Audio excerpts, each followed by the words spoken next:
This week on Supercars Talk, Shane van Gisbergen takes his first Xfinity win, Cam Waters is staying in Australia, and is Renee Gracie really fireproof?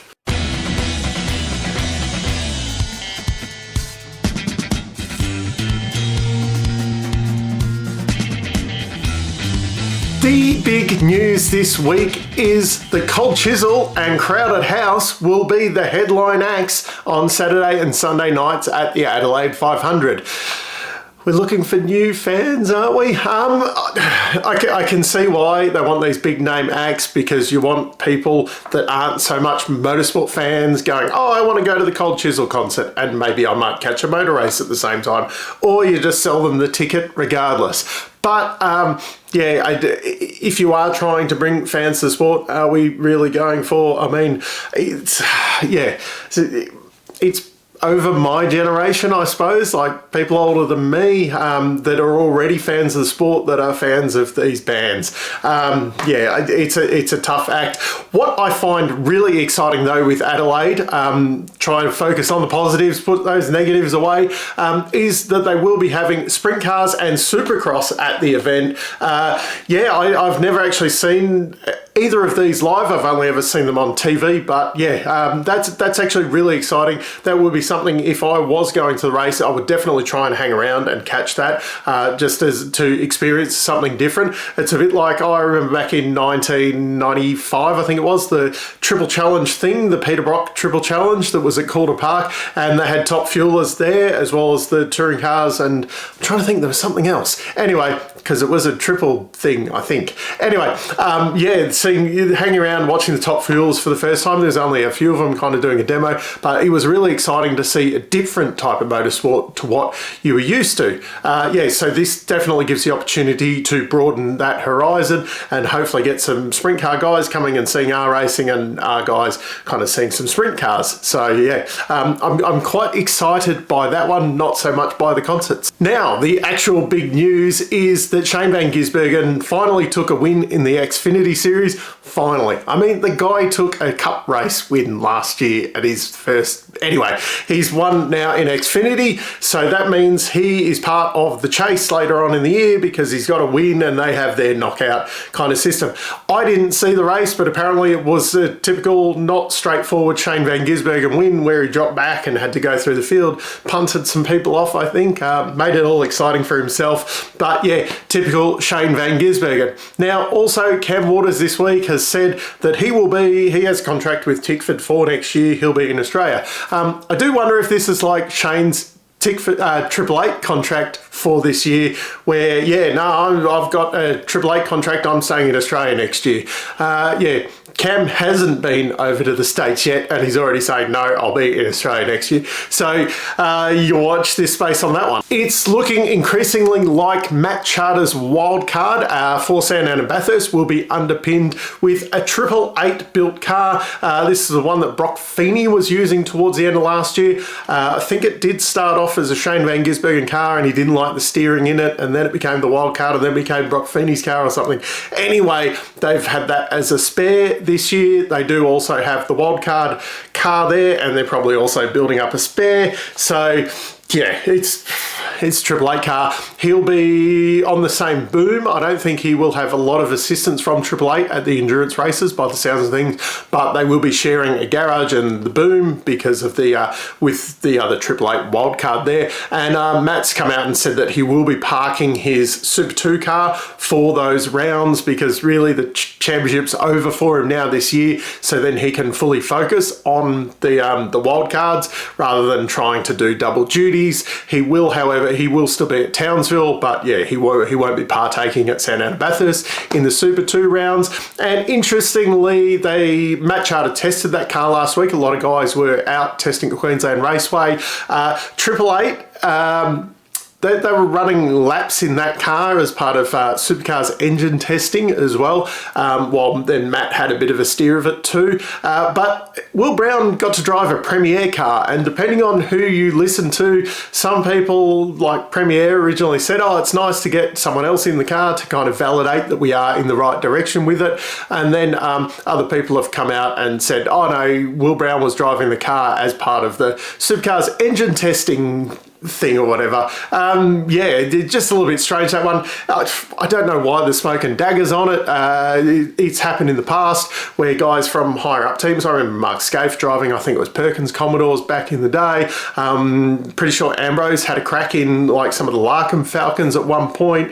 I'm pretty sure even Tickford and Stone Brothers at one point swapped over drivers just to, you know, try and figure out what the differences were and how they were all going. So it's nothing new. We don't need smoke and daggers on it. Just yeah, say for what it is, you're getting the top guy to make sure that it's the drivers and not the car.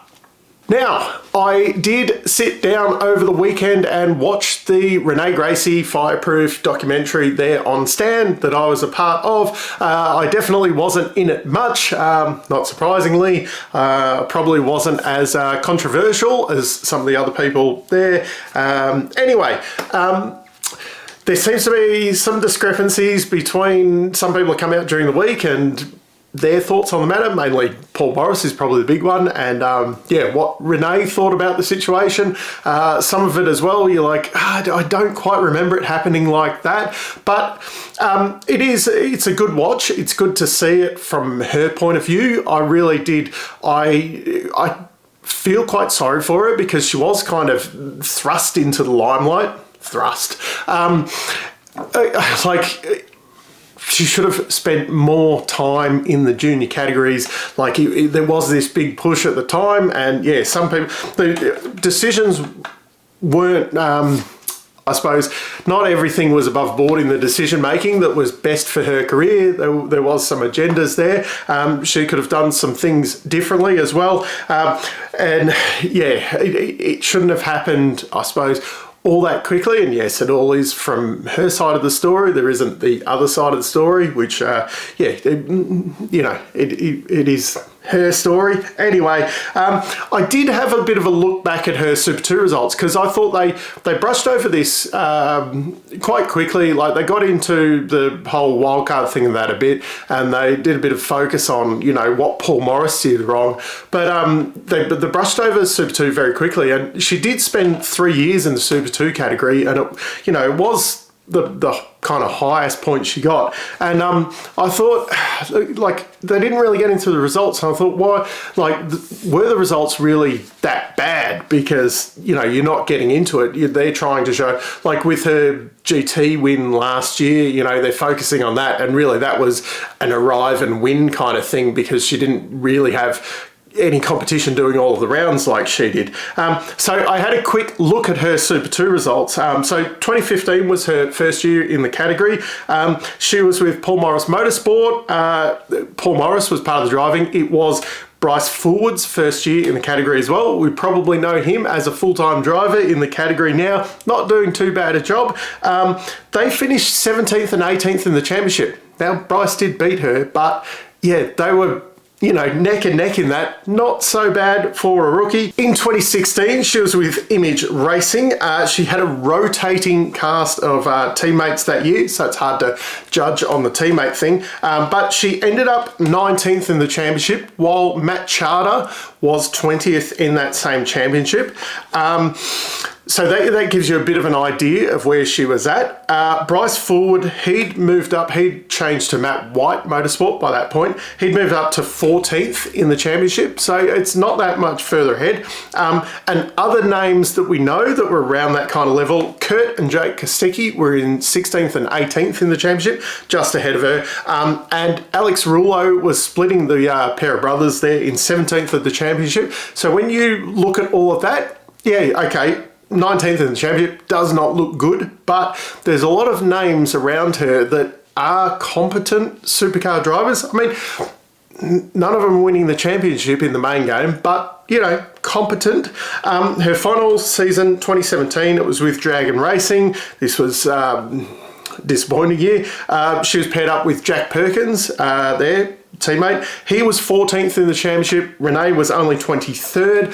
She didn't compete in the last 2 rounds though, while Jack did do the whole series. Jordan Boys took over those last 2 rounds. Results did get a lot better. Well, not a lot better, but yeah, in 4 starts, he got 2 top 10s, where I think she'd only got 1 top 10 all year. However, if we look at who was around her in the championship, Jack Smith, Jake Kostecki were just ahead, and both of them competed in all of the rounds. Or I think they both missed a round, I think, where she missed 2. But both of them have, you know, competent supercars drivers. As I said, they're not winning championships, but it's not like, you know, she was down there with a heap of people that we've never ever heard of, and not getting results. I do wonder, would her results have been, you know, different if she'd gone in with one of the crack Super 2 teams like Eggleston's or Matt White and had 3 solid years there, learning properly. You know, you have your first year where you're kind of building, second year where you're really starting to get results, and the third year where you have a crack at the championship. That's where, you know, guys like Bryce Ford, it did take him 4 seasons to kind of move up to the front. You know, would she have seen similar progress if she'd had that stable where not chopping and changing between teams? And no offense to the guys, Paul Morris Motorsport has never been a top running Super 2 team. It's always seen as a bit of a, you know, vanity kind of project. The image at the time, it wasn't the image racing we have now. Dragon, I don't think it was, you know, it wasn't a crack team at the time. If she'd been in one of those, or maybe even like a Triple Eight or Tickford kind of had got behind her and really worked at, you know, could we have seen very different results, and then not had that big thrust, the wild card thing and all the limelight on her. Maybe if that had come, say, at the end of year 2, they'd done the wild card, and then year 3 they do it again, rather than, you know, that first season where, you know, she's struggling, and they did in the documentary get into, like, her mum was had an injury and was very sick during that period of the first year of her Super 2 career. They did get into that a bit, and that was something as well that you didn't know about, and so I do have sympathy for her. I don't agree with her coming back into the category now. I think the time's passed. She's into that, like the GT racing, that's where she belongs now. But I do wonder if it had been handled better, you know, back in 2015, and there hadn't been that real big push, that, you know, maybe we'd be looking at her as a trailblazer now, and maybe there should be someone that the younger generation would be looking up to and trying to be like her, rather than kind of what happened with the career. Sliding doors moments kind of thing. Anyway, let me know down in comments, did you see the documentary? What did you think of it? Did your thoughts change a little bit towards her? Or was it just a pure money making scheme to sell more subscriptions to her service? Anyway, until next time, I'm still Dave, and I'll catch you later.